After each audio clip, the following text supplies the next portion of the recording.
Внимание! Говорит Москва! Внимание! Говорит Москва! Внимание! Говорит Москва!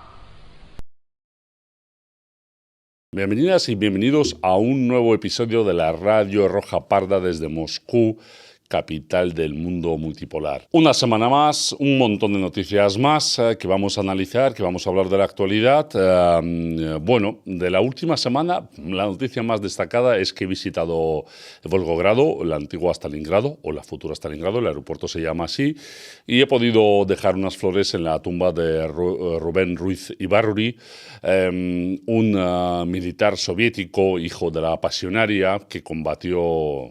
militar soviético, pero también, por supuesto, de origen español y vasco, que combatió en la Gran Guerra Patriótica, en la Segunda Guerra Mundial, en el bando soviético. Podía haberse quedado en la retaguardia, siendo el hijo de quien era, podía haber no participado en los combates, o podía haber participado en los combates de una manera más segura para sí mismo, pero no, él participaba en los combates de manera activa y murió en Volgogrado en septiembre del 1942, cuando la batalla estaba en su auge, siendo comandante de una compañía de ametralladoras de la 35 División de Fusileros de la Guardia, ¿no? Incluso el comandante de esa división murió durante la batalla, ¿no? Gente muy... de mucho coraje, que resistieron, ¿no? al empuje nazi, al empuje alemán, y bueno, yo creo que recordarlos, visitar sus monumentos, visitar sus tumbas es una acción necesaria y yo creo que bonita, ¿no? Para todos aquellos que recordamos y no queremos que el fascismo o el nazismo vuelva. Pues para mí esta ha sido la noticia más destacada porque he ido ahí, le he podido dejar unas flores al monumento que tiene el centro de Volgogrado, Stalingrado, y esta es una de la noticia con la que quiero empezar. Vayamos ya a cosas de menos memoria histórica o de ninguna memoria histórica de la actualidad. Bueno, hemos tenido elecciones en Armenia, elecciones parlamentarias en Armenia, donde ha ganado el partido del actual primer ministro, Nikol Pashinyan. Bueno, todavía los resultados no son oficiales para cuando estamos grabando este vídeo, los harán públicos el 14 de junio, si no me equivoco, la Comisión Electoral Central. Pero bueno, Pashinyan ha ganado con los suyos, no ha ganado con la mayoría que él quería, incluso va a tener problemas para formar gobierno, pero aún así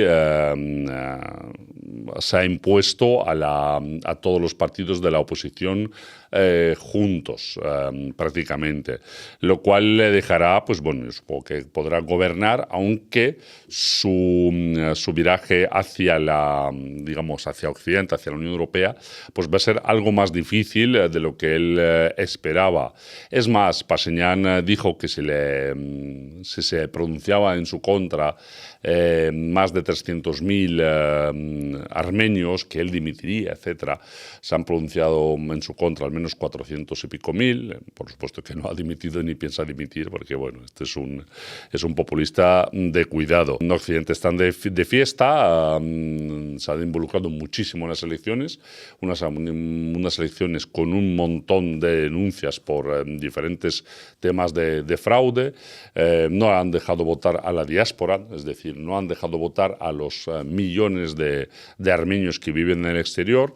A los hombres armenios que venían al país para poder votar los han llamado a filas, porque se puede permitir en Armenia, existe una cosa que es que te llaman a un campamento militar, ¿no? De 28 días como reserva y no te puedes negar. Entonces a los que llegaban al aeropuerto les daban ese llamamiento que no te puedes negar. Entonces, una vez ya en los centros de reclutamiento, en los cuarteles, etcétera, pues estaban presionados para o A, no votar, o B, votar a lo que le mandaban las autoridades, ¿no? Que es a Pashinyan. Entonces, fraudes de estos ha habido bastantes, ¿no? O presuntos fraudes.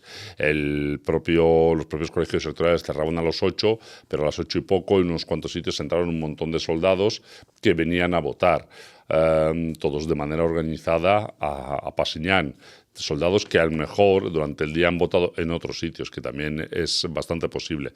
Bueno, entonces denuncias de estas ha habido un montón, pero como ha ganado el pro-europeo, son elecciones democráticas, no os olvidéis, siempre hacemos la diferencia. Si ganan los que quieren unos, son elecciones democráticas, si ganan los otros, es fraude y no reconocemos.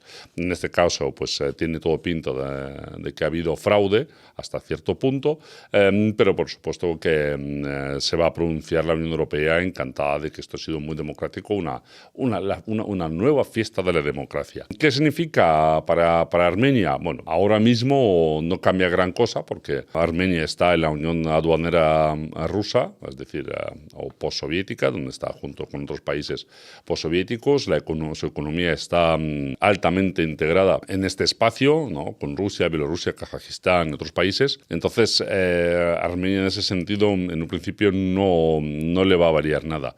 Otra cosa que a la larga intentará salirse de esta unión aduanera y ir hacia Occidente. El problema está que depende de las exportaciones hacia Rusia principalmente y del descuento que le hace a Rusia por los productos energéticos. Si Armenia se sale de eso, pues Armenia tendrá que pagar el precio de mercado mucho más alto, lo cual no se lo puede permitir a día de hoy. Aunque bueno, Pasiñán, por supuesto, les promete que serán un país rico y próspero y todas estas cosas, todas estas mandangas, que ya lo hemos visto cómo pasa con Ucrania, pero también lo hemos visto con otros países como Georgia, que se puso en esa vía, estaba avanzando hacia ahí, países que conozco bien, he trabajado en ellos, y Georgia finalmente sigue de declaración oficial en la vía de la integración euroatlántica, pero en realidad lo tiene prácticamente parado. ¿Por qué? Porque no le beneficia, porque no trae bienestar. Te crea, básicamente vas a ser una provincia en la periferia de la que van a coger recursos naturales y mano de obra barata, pero no te van a dar mucho más. Bueno, y vas a ser un parque temático para los europeos ricos que quieran venir a descansar ahí, si es que vienen. Por supuesto, todos los estándares de producción, los estándares de toda clase, ¿no? Para la comida, de sanitarios, etcétera, son diferentes en la Unión Europea. Si se le aplican esos estándares a la economía armenia de hoy en día, se muere. Por supuesto, los líderes europeos, cuando estuvieron en Armenia, hace no tanto, ¿no? Tuvieron ahí su aquelarre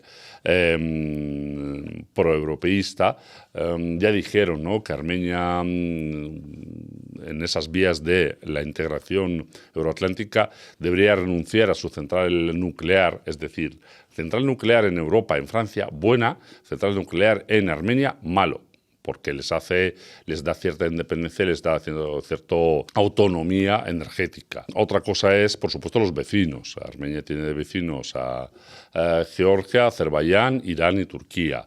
Azerbaiyán y Turquía con las fronteras cerradas con Armenia y de un alto grado de enemistad. Azerbaiyán admite que tiene pretensión, no admite, bueno, lo declara públicamente, que tiene pretensiones sobre parte de los territorios armenios. Es decir, cualquier acuerdo futuro significará más pérdidas de soberanía para Armenia a favor de Turquía y de Azerbaiyán, que actúan juntos. Siendo Turquía un miembro de la OTAN, nadie se va a poder defenderlo.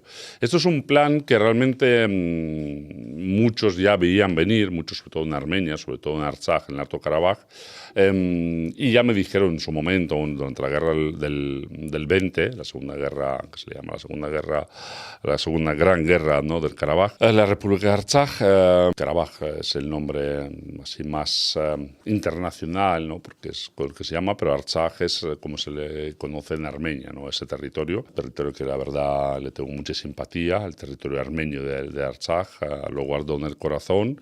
Pero bueno, que a día de hoy, después de miles de años, han echado de ahí a los armenios. Los han echado por obra y gracia también de Nikol Pashinyan, que bueno, yo no soy armenio, no voto ahí, pero bueno, para mí es un traidor, por lo menos a todos los chavales jóvenes que por miles murieron defendiendo ese territorio, y que Nikol Pashinyan no hizo nada, o hizo muy poco, o hizo todo lo contrario de lo que debía hacer para defender. Él ya lo ha dicho claramente, él ha dicho que él, en su opinión, Armenia estaba secuestrada por el tema del Karabaj, por la minoría que salía del Karabaj, ¿no? Porque prácticamente todos los dirigentes armenios hasta él tenían una u otra relación con el Karabaj, o habían nacido ahí, habían trabajado ahí, etc.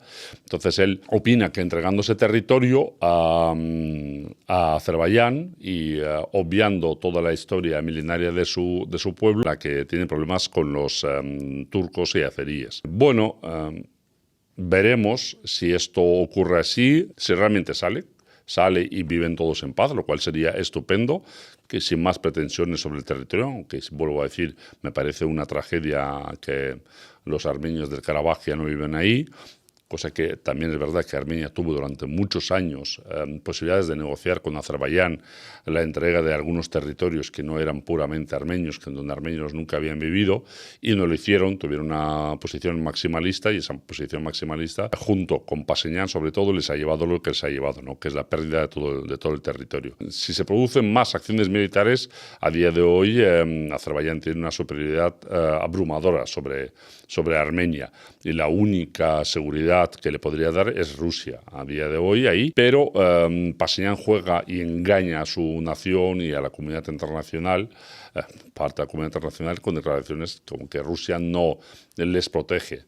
Rusia no podía proteger a Artsaj porque ni siquiera Armenia lo reconocía como territorio armenio, con lo cual ningún estatuto internacional le da esa opción, y a pesar de ello Rusia intervino y puso tropas de paz, pero bueno, Armenia se desinteresó totalmente de ese territorio, y si alguien no lucha por un territorio propio, no va a ser el soldado ruso el que vaya a defender sus intereses, sobre todo en la época que estamos, ¿no? De confrontación con Occidente.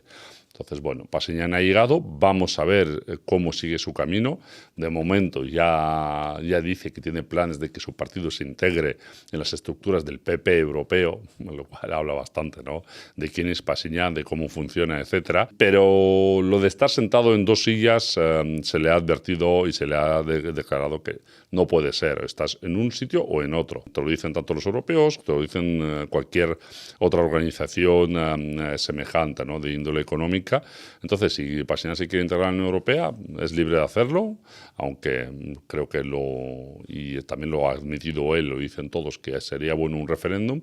Pero bueno, las sociedades trabajadas durante bastantes años mediante presión mediática, etcétera, etcétera, pues bueno, sobre todo en muchos países tienen esta posición bastante ingenua e infantil de creerse el populismo más facilón.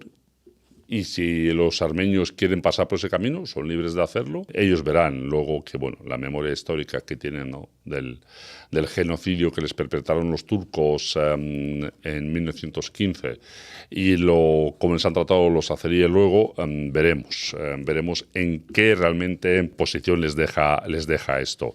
Entonces, bueno, hemos tenido elecciones, el pueblo armenio ha votado con ciertos problemas, muchas denuncias de fraude, etcétera, pero bueno, Pashinyan tampoco le ha ido tan bien como él esperaba, que esperaban 2/3 partes, y se han quedado por un poquito menos de la mitad, por debajo, aunque bueno, todavía pueden corregir las cifras si les hace falta. La siguiente noticia es más bien ya pasamos a Ucrania, es sobre las negociaciones de paz, ¿no? Una que tenemos varias noticias de la última semana.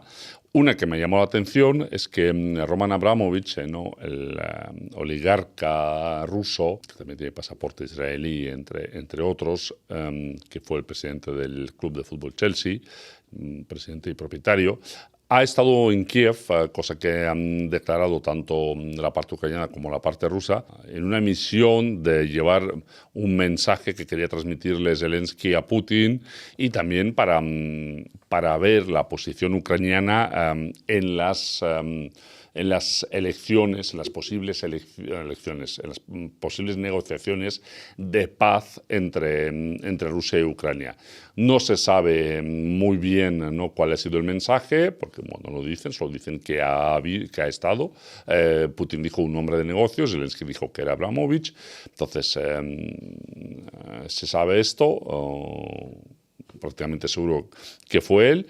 Y el mensaje parece que no ha calado, porque las negociaciones de paz no parecen avanzar, y los mensajes de Zelensky, que desesperadamente en los últimos tiempos intenta llegar a Putin, no acaban de cuajar, ¿no? Así durante la semana pasada también hubo una carta abierta de Zelensky a Putin, una carta típica de esta diplomacia maleducada ucraniana, ¿no?, en la que parcialmente lo insultaba, le decía que era viejo, que Rusia no tiene posibilidades, está perdiendo la guerra, que todo va a ir peor, que Ucrania tiene muchísimas posibilidades de atacar a Rusia donde quiera, etcétera, etcétera.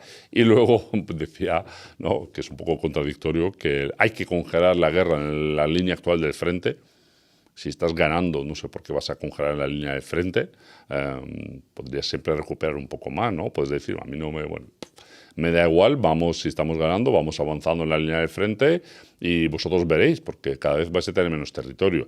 Pero no, quiere congelar la línea de frente y quiere reunirse con Putin a toda costa, cosa que la administración rusa ya ha dicho, que no tiene ningún problema para reunirse, pero si es con algún sentido de firmar algo.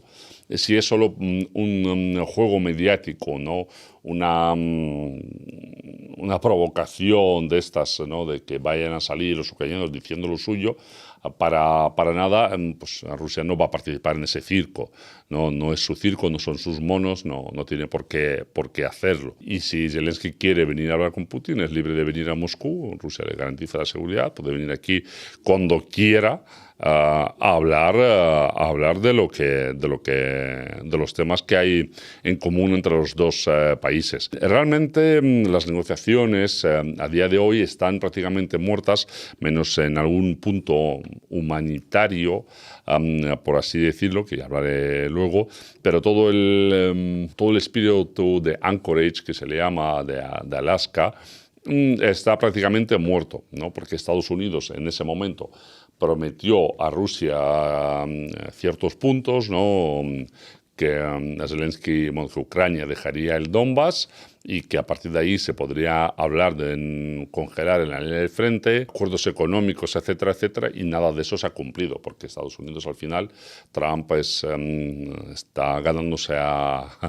el título de boca chancla a marchas forzadas, porque también lo podemos ver con Irán, ¿no?, las victorias de cada lunes, las negociaciones de cada lunes, las amenazas, etcétera, que al final quedan en nada, porque nadie se lo toma en serio, porque sus palabras están vacías de acciones reales después. Entonces el espíritu de Anchorage, que se le llama, pues parece que está muerto, y esto en Rusia ya lo dicen prácticamente todos los políticos, ¿no? El portavoz de Putin, el propio Putin lo ha puesto en duda, los rusos que están en las negociaciones, ¿no?, que hablan con los norteamericanos, como Dmitriev o Ushakov, que han estado ahí, pues admiten que esta línea está bastante muerta.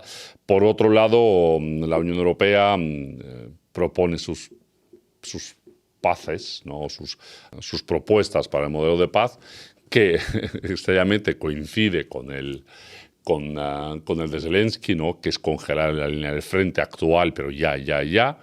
Y, por supuesto, robar el dinero ruso, ¿no?, que Rusia se atenga a aquel dinero que tiene congelado, ¿no?, los recursos financieros del Estado ruso que están congelados en Occidente. En Occidente se los puede gastar como quiera.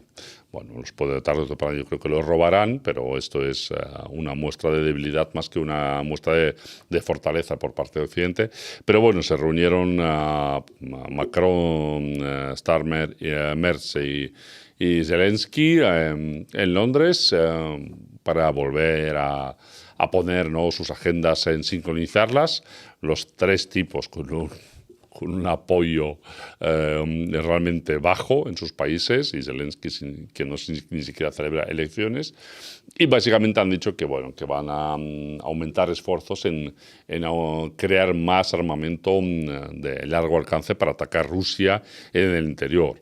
Bueno, vamos a ver, porque otros medios hablan, ¿no?, que incluso con todas las ganas Rusia seguirá produciendo más misiles que la Unión Europea, o más misiles que todo Occidente antiaéreos que pueda producir para derribar los misiles rusos. Con lo cual, lo único que va a llevar esto es a una nueva escalada, o al final ataques nucleares, etcétera. Esto es una constante, ¿no?, de los europeos, que están bastante desconectados de la realidad, desconectados, ¿no?, de las negociaciones de paz, porque nadie los llama, nadie los espera, y no tienen realmente argumentos con los que participar, porque ni son económicamente independientes, por lo menos en elementos claves, ¿no?, como la defensa o la energía, que dependen ya de Estados Unidos o de otros países, incluso de Rusia en lo energético. Y en lo político, la posición unitaria europea es cada vez más extraña, más Frankenstein, ¿no?, un muerto viviente, más zombie, todo tiene pinta de que en los próximos años las relaciones de diferentes países con la Unión Europea pasarán más que con la Unión Europea con los diferentes países, porque tiene más sentido. A día de hoy tiene más sentido que Moscú hable con Berlín, París, Madrid o Roma por separado, que hablar con gente como Ursula von der Leyen, Kaja Kallas y todo este Dream Team de políticos ineptos. Mientras, este verano, la semana que viene, en París participarán en el desfile soldados ucranianos. Se habla incluso de hasta 10.000 soldados ucranianos que participarán en París. Bueno, teniendo en cuenta los símbolos nazis y ideología bastante excluyente que se defiende, se propaga desde Ucrania, es curioso, ¿no?, que esos herederos ideológicos, herederos en muchas áreas ideológicas de la Alemania nazi, vayan a desfilar por París. Supongo que la verdad, la historia a veces da unas vueltas muy raras, y que la verdad es que menos tristeza y cierto asco y desilusión pues no puede provocar otra cosa. En Rusia se ha celebrado el Foro Económico de San Petersburgo, que en Occidente solo se ha hablado de los drones que han atacado en las afueras de la ciudad o el área, la región de San Petersburgo, sobre todo el día antes de la apertura del foro, y eso ha sido, digamos, la noticia principal. Claro, por supuesto, la guerra informativa es lo que tiene. Personalmente no he seguido mucho el foro solo a grandes rasgos, ¿no?, porque en algunos momentos ha habido interesantes, ¿no? Se han firmado muchísimos acuerdos por miles de millones de dólares, euros en equivalente, entre diferentes países, porque ha habido más de 130 países, creo, que han estado presentes. Ha habido incluso delegación oficial norteamericana, cosa que de otros muchos países no ha habido. Para mí lo más interesante han sido lo que Cuba ha estado presente, y que se ha hablado mucho de la colaboración económica, política y social entre Rusia y Cuba. Espero que buena parte de esos proyectos se lleven a cabo. Solo con que una parte de esos proyectos se lleven a cabo, esto será una gran ayuda para Cuba, para romper el aislamiento, ¿no?, al que intenta someterla Estados Unidos. Es verdad que si lo principal, ¿no?, para que Cuba se salve, tiene que ser la actitud y el trabajo de los propios cubanos. Si los propios cubanos tienen esa fuerza de voluntad y esas ganas, Rusia les puede ayudar, les va a ayudar. Pero bueno, como ha pasado en otros sitios, ¿no?, como por ejemplo Siria, si al final es el propio régimen, la gente, etcétera, etcétera, la que se desmemora, pues Rusia se adapta a la realidad del país. No se va a obligar a nadie a hacer nada que no quieran. Entonces, los pueblos son soberanos. Esa es la política rusa, y cosa que se demuestra con Venezuela, Cuba, Siria, o ahora Cuba en ayuda, o ayuda a Bielorrusia en su momento, o las relaciones mutuas, por ejemplo, con Corea del Norte. Entonces, bueno, espero de verdad que de ese foro económico, de esas negociaciones y esos proyectos salga algo bueno para los dos, ¿no? Tanto para Cuba como para Rusia y otros países.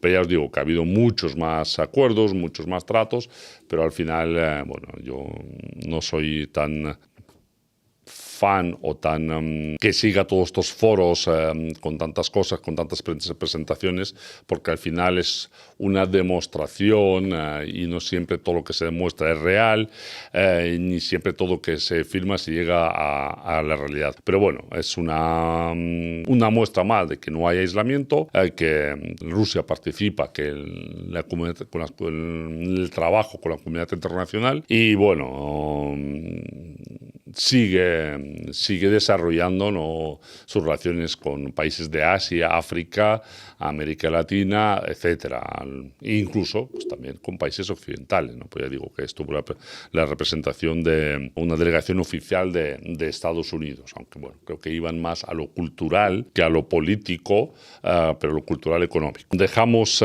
San Petersburgo y hablamos del frente, ¿no? Del frente, que realmente, si hubiera interés y queréis poner comentarios, preguntas sobre cómo van las cosas en el frente, diferentes aspectos de los temas militares, todo lo que se pueda hablar, ¿no?, de lo que se puede hablar, que no sea ayuda al enemigo, se puede hablar. Ahora mismo el frente, Rusia está tomando, de hecho prácticamente ha tomado ya Konstantinovka, cercando soldados, varias bolsas de soldados ucranianos. Konstantinovka es una población del Donbass al noroeste de Donetsk, al sur de Sloviansk-Kramatorsk, de la aglomeración de Sloviansk-Kramatorsk, que es los últimos grandes núcleos urbanos del Donbass que le quedan a Rusia por tomar para liberar todo el territorio. La batalla ha durado muchísimo tiempo, pero como en toda batalla urbana de este conflicto, Rusia se vuelve a imponer. La calidad de la infantería rusa, por un lado, más la potencia de fuego de la aviación y artillería, donde los drones FPV no tienen tanto poder, porque es más difícil operarlos en áreas urbanas de manera efectiva, pues ahí se impone el poder de fuego de la aviación y de artillería rusa, ¿no? Donde si los ucranianos se hacen fuertes en un edificio, pues el edificio simplemente se cae por muchas plantas que tenga, por impactos directos, ¿no?, ya sea de bombas de hasta 3.000 o más kilos que lanza la aviación rusa, que sí está presente en la línea de frente de manera rutinaria, de manera normal, cosa que la aviación ucraniana occidental pues ni está ni se la espera, y si se acerca pues tiene estas cosas de que cae y no y los pilotos derribados, como son pilotos occidentales, pues es mejor no enseñarlos, ¿no? Entonces, si fueran pilotos ucranianos, yo creo que arriesgarían, pero con pilotos occidentales masivamente no quieren arriesgar. Entonces, bueno, avance importante el de Konstantinovka, hay avances en otros lugares, pero bueno, son todo ofensivas tácticas, ¿no?, que todo en conjunto se convierte, ¿no?, en una ofensiva, ¿no?, que se va desangrando el enemigo, se sigue desangrando el enemigo, porque esto no ha cambiado, pero bueno, no es ninguna gran ruptura del frente ni ofensiva estratégica como la que se dio al comienzo de la operación especial militar, ¿no? Que se ganaban decenas, centenares de kilómetros en pocos días. Ahora no, ahora pues se va poco a poco, también para proteger las pérdidas de soldados, ¿no? Para no perder soldados. Mientras que Ucrania, unos problemas por los que no va perdiendo territorios que no tiene soldados, ¿no? Los drones pueden compensar algunas cosas, pero no todo. Y en estas, Ucrania está intentando suavizar o mejorar su posición o hacerla realmente menos mala mediante los ataques a las líneas de suministro, especialmente en el sur, en el Donbass, ¿no? En los que se llaman nuevos territorios rusos, Zaporozhye y Gerson. Pero bueno, como a todo juego, esto se pueden jugar los dos, y Rusia también está haciendo lo mismo, pero está haciendo lo mismo en otras zonas también. Zonas como entre Kharkov y Sumy se suministra mucho por esa carretera que viene de Kharkov, entonces esa carretera ahora mismo está bajo fuego ruso de drones y si Ucrania tiene sus éxitos relativos, éxitos regionales, ¿no? En el sur Rusia lo está teniendo en otros sitios y con la salvedad de que la falta de infantería ucraniana en caso de serios ataques rusos en esa región le puede marcar diferencia. Mientras que la línea de suministros rusas en el sur, los servicios militares de una manera u otra la están manteniendo y no tiene pinta de que ninguna ofensiva ucraniana vaya a poder tener ningún éxito, ¿no? Porque eso ya lo vimos en el 23, ¿no? La ofensiva con muchísimo personal, muchísimo equipamiento, no consiguió prácticamente nada más que perder material y ese personal chocándose contra la línea defensiva rusa. Entonces, en ese sentido, siguen los ataques de ambos bandos, pero el mapa, incluso como con Konstantinovka, los servicios occidentales más pro-ucranianos, incluso ellos, lo tienen que pintar ya de tal colorcete que está bajo dominio ruso, porque esa es la realidad, ¿no? Puedes crear ciertos momentos de ilusión porque se ha alcanzado un depósito en un sitio o en otro, pero al final la realidad del frente es la que es. Y Ucrania lo sabe, tiene esas limitaciones y en parte por ello también se está atacando todo lo que puede civil, ¿no? Bueno, ya las refinerías y todo esto se sigue, aunque se atacan, se reparan, etcétera. Rusia ha habido problemas de suministro de gasolina en el oeste y el sur del país, que también en parte siempre es de temporada de turismo, y poco a poco se va solucionando, ¿no? Ha habido días en los que se ha limitado muchísimo la venta de gasolina en Crimea, por ejemplo, pero lo mismo que se limita se vuelve luego a abrir porque bueno, hay mucha gente trabajando todos juntos y en equipo para que esto sea así. Entonces, bueno, no creo que sea más allá de los problemas temporales de temporada, cosa que el año pasado ya hubo, y de nuevo hubo augurios de los expertos y periodistas occidentales que se dedican al tema de Rusia de que, bueno, esto está por caer, pero no acaba de caer.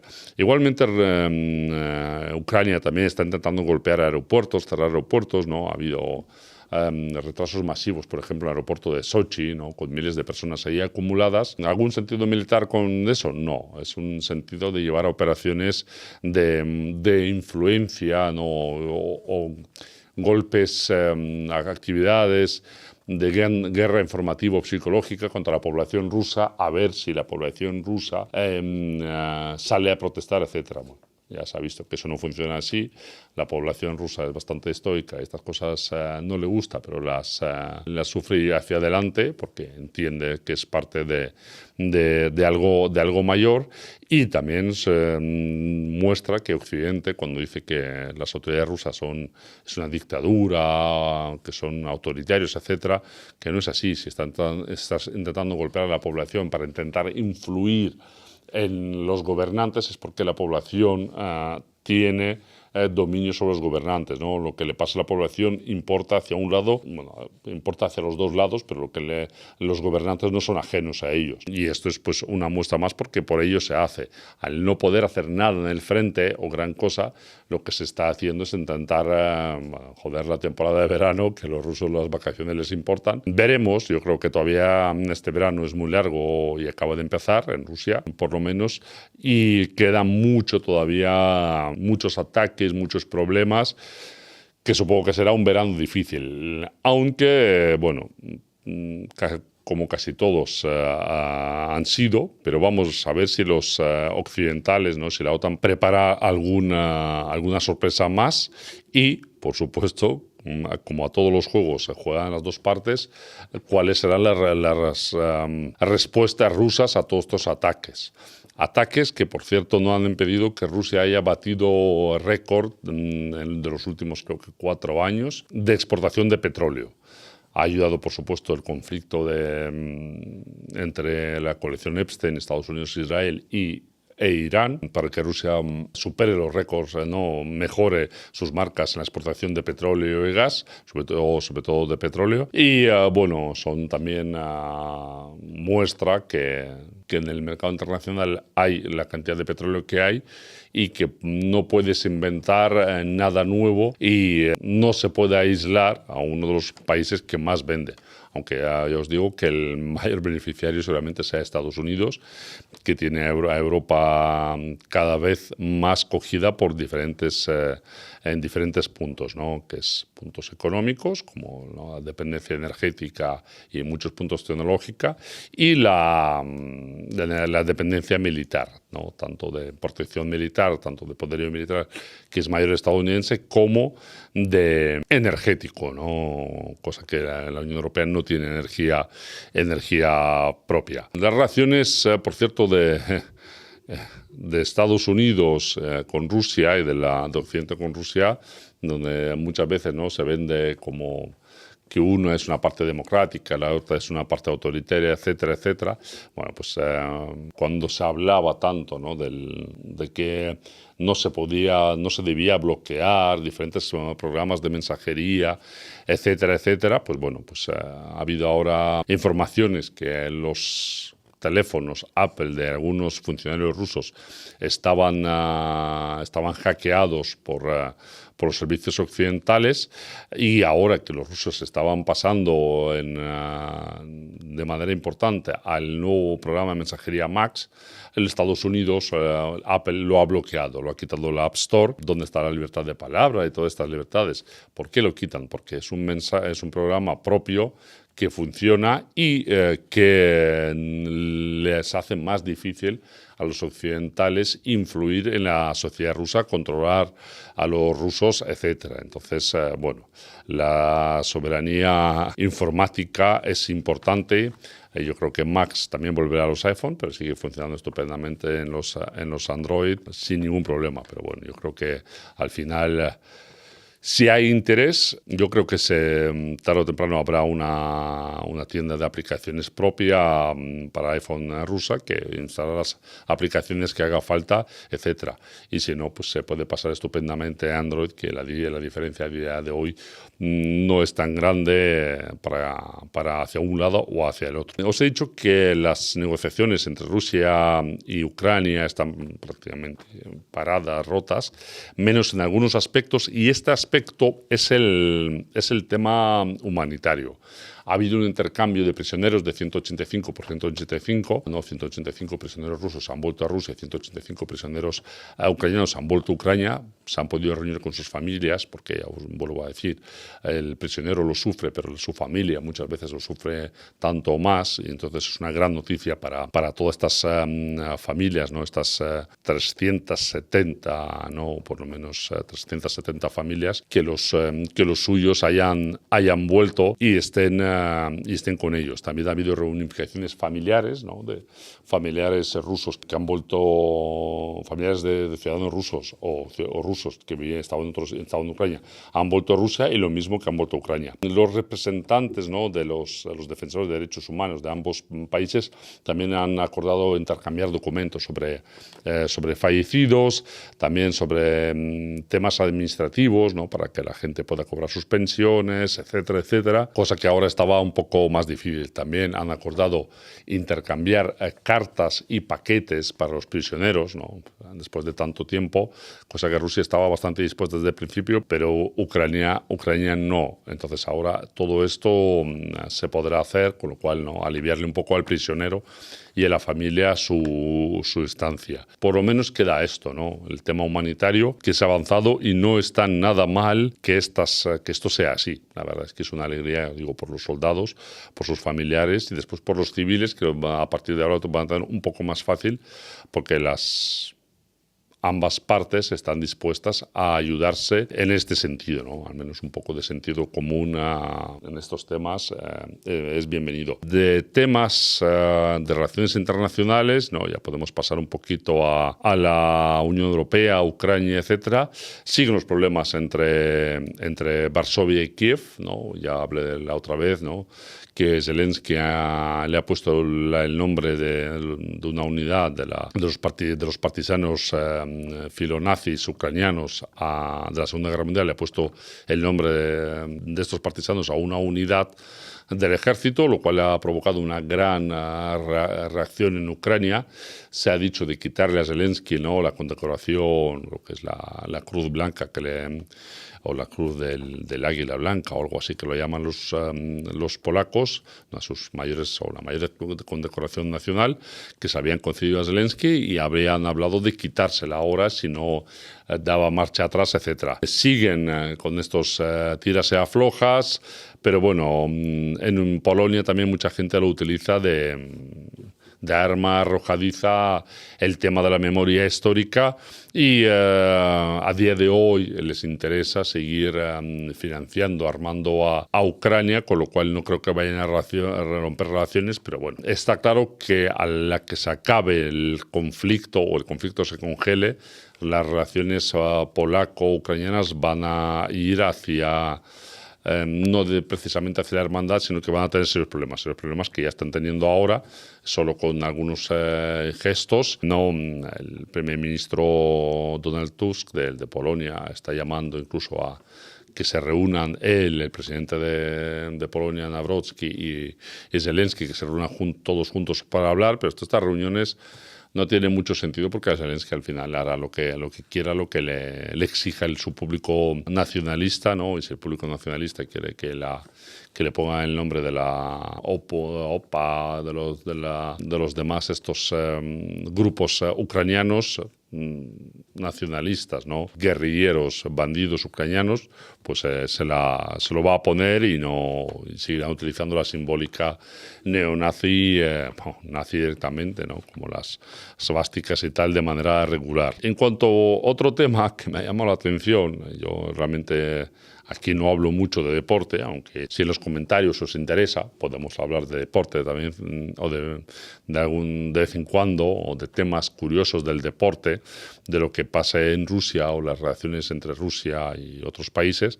Me llamó la atención, ¿no? Que al final dos rusos étnicos, ¿no? Uno con pasaporte alemán, pero la otra con pasaporte ruso, hayan ganado Roland Garros, porque bueno, Alexander Zverev es también de origen ruso, y Mirra Andreeva es rusa. Pero bueno, antes lo de Occidente, no mezclar siempre deporte y política, que eso es una farsa, lo están mezclando desde hace muchísimo tiempo. Tusk estuvo animando, ¿no? a Maja Chwalinska, la tenisista polaca, ¿no? que ha salido, ¿no? de la clasificación y ha llegado a la final de Roland Garros, que por cierto lo ha perdido de manera clara con la rusa Andreeva, pero en semifinales ganó a otra rusa, de apellido muy ruso, ¿no? Schneider. En ese momento Tusk publicó que nuestra pequeña abeja Maya es mejor que los misiles rusos. ¿no?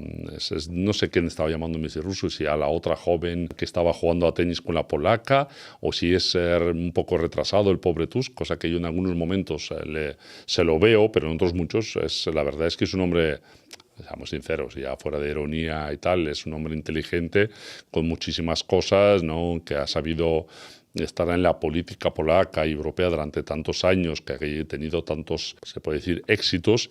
Entonces, que se baje a niveles tan patéticos, pues la verdad es que llama la atención. De todos modos, a mí lo del tenis lo veo, me gusta, pero tampoco voy a celebrar la victoria de unos a otros por la bandera, porque al final son un poco como el fútbol, no son millonarios que ganan y no ganan por su país, sino que ganan por sí mismos, para el dinero para su bolsillo, y los impuestos normalmente pocas veces las pagan en sus países de origen. Y se las pagan bien, pero bueno, tampoco no voy a salir ahí a sacar pecho porque la que haya ganado sea rusa o el otro sea ruso étnico.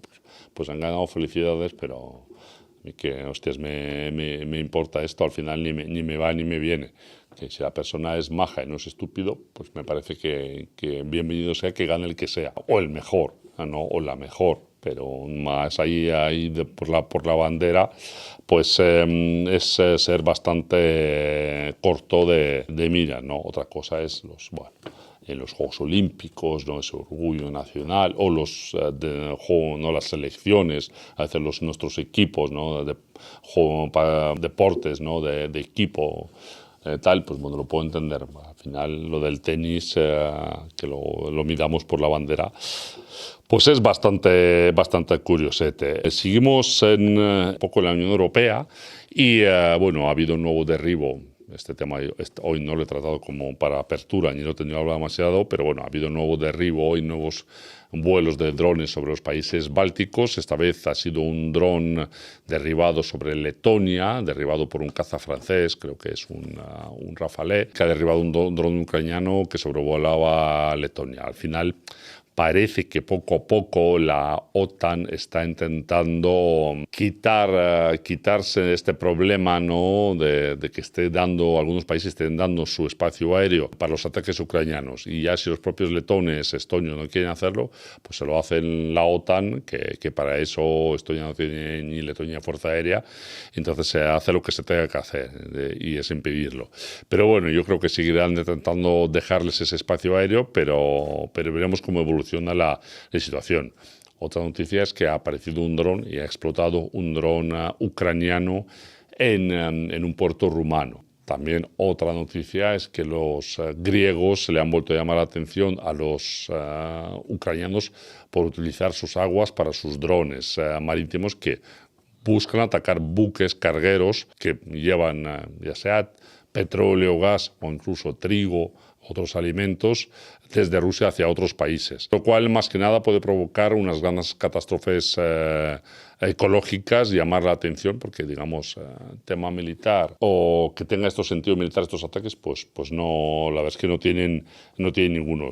Por su lado, la buena de Kaja Kallas ha vuelto a decir ha declarado que no hace falta, que ella cree que no hace falta el ejército europeo porque ya es suficiente con la OTAN. Es que esta gente va por libre, ya lo he dicho, que con dirigentes así no hace falta nada más.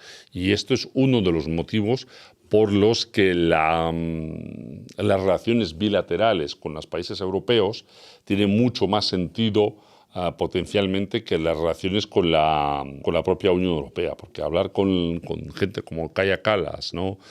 Sobre temas internacionales no tiene sentido. Es mejor hablar con los ministros nacionales, ministros de Exteriores de cada país sobre problemas concretos. Entonces, bueno, lo de Kaja Kallas y que ahora no hace falta el ejército europeo, pues es llamativo. Por otro lado, no hace falta ejército europeo, pero la Unión Europea legaliza o quiere legalizar o da pasos hacia ello, o así lo declara al menos, la piratería, ¿no? El parar buques rusos en el Mediterráneo, buques que no son buques rusos, son buques que transportan gas o especialmente está destinado al petróleo ruso, que ya ha pasado también con otros buques de estos detenidos que normalmente luego lo suelen soltar, simplemente pues bueno, crean la molestia de que retrasan el envío de la materia que transporte el buque hacia otros países. Es bastante curioso, lo único que a todas estas cosas, como siempre, pueden jugar dos. Y al final los buques europeos también van por muchos países y buques cargados con materias europeas van por muchos países y si quiere jugar a esto, pues Europa también tiene bastante que perder. Hablando también, bueno, de relaciones internacionales, aunque en este caso soltamos un poquito, me ha llamado la atención la visita del líder chino Xi Jinping a Corea del Norte, ¿no? Para visitar a Kim Jong-un, lo cual demuestra que, bueno, junto a las informaciones, ¿no?, sobre la economía norcoreana, que están bastante mejor de lo que se creía y está desarrollándose bastante mejor de lo que hubieran deseado todos los que la han sancionado, muestra que el mundo está cambiando, que se están buscando nuevas alianzas y países que antes parecían países con los que nadie va a tratar, pues vuelven a estar perfectamente porque son países más fiables como socios económicos y militares de lo que son el mundo democrático y libre, que ni democrático ni libre, por supuesto. Entonces, bueno, esta visita me ha llamado la atención porque demuestra que China también se está moviendo buscando nuevas alianzas en la región. ¿Para qué y por qué lo está haciendo? ¿Y por qué ahora? Bueno, esto ya quizás lo analicen gente más experta en relaciones bilaterales entre China y Corea del Norte, pero bueno, da que pensar, ¿no? Que al final las cosas van cambiando y mucho más rápido de lo que parecía. La última noticia que traigo, la que quiero hablar, es la suspensión de Karim Khan, ¿no?, el fiscal del Tribunal Penal Internacional, creo que se llama así exactamente, pero bueno, si me equivoco lo pondré por aquí, que lo han quitado de su puesto por acoso sexual. Este es el que haya puesto orden de búsqueda y captura, por ejemplo, contra Vladimir Putin o contra Netanyahu. Y llama la atención que al final lo hayan amenazado, le hayan tenido presiones y lo hayan quitado de esta manera tan curiosa, ¿no?, que es y por otro lado tan clásica, ¿no?, que es el caso de acoso sexual. Que se lo ha protagonizado, bien, pero que salga esto, ¿no?, después de que le hayan amenazado, que le hayan buscando ¿no?, los puntos débiles por el tema de Israel, pues es llamativo. Y vuelvo a decir que el tribunal en el que no participan ni Rusia, ni China, ni Estados Unidos, ni muchos otros países de internacional tiene poco, en el sentido global tiene poco, que se lo pueden aplicar si quieren los europeos a sí mismos, ¿no? Si quieren pueden buscar a los italianos que iban a la guerra de la Yugoslavia de safari humano y cosas de estas, o pueden también, si quieren, juzgar un poquito más o investigar un poquito más los tráficos de órganos humanos que protagonizaban, ¿no?, el UCK de Kosovo, no los albano-kosovares, etcétera, etcétera. Pero está claro que lo que es el tema de perseguir a gente de potencias un poquito más llamativas, pues lo tienen clarito, porque ni lo van a hacer y al final sus órdenes, como ya se ha visto, no se respetan. Y lo último, gracias por los comentarios que ha habido en las redes. Os animo a suscribiros tanto a mi Twitter, X, como a Telegram, como al canal de YouTube, ¿no?, de este proyecto, la Radio Roja Parda desde Moscú. También, por supuesto, al canal de Luis Ibaya, en el que también participo, en el que ella también hace un gran trabajo de trayendo la actualidad, intentando romper esa burbuja occidental. Y bueno, hemos estado debatiendo, ¿no?, después de mis palabras sobre la historia, ¿no?, la percepción de España, Rusia y demás. Y bueno, veo que ha habido bastante sobre la comparación, no polémica, pero diferentes opiniones en la comparación entre la historia de España, la URSS y Rusia. Respeto vuestras opiniones, algunas aportaciones son muy interesantes, pero bueno, yo tengo mi opinión y si queréis que hagamos un programa histórico lo podéis dejar en los comentarios, lo podemos mirar de hacer en un futuro sobre diferentes temas. Pero Pero bueno, sigo diciendo que la comparativa, ¿no?, entre las comunidades autónomas españolas y las repúblicas de la ex Unión Soviética, ¿no?, pues tiene lugar a ser, aunque por supuesto admito que no es exactamente lo mismo, que hay diferencias históricas y diferencias culturales, pero bueno, para algunos temas, sobre todo temas nacionales, pues yo sí, habiendo vivido en los dos sitios, conociendo los dos lados, sí le veo similitudes. Bueno, y con esto desearos una buena semana. La semana que viene volvemos con más noticias. Espero que no estemos muy a la sombra del Mundial. Y lo vuelvo a decir, apuntaros en las redes, comentar, mandar preguntas y las trataremos en futuros episodios. Salud, suerte y libertad.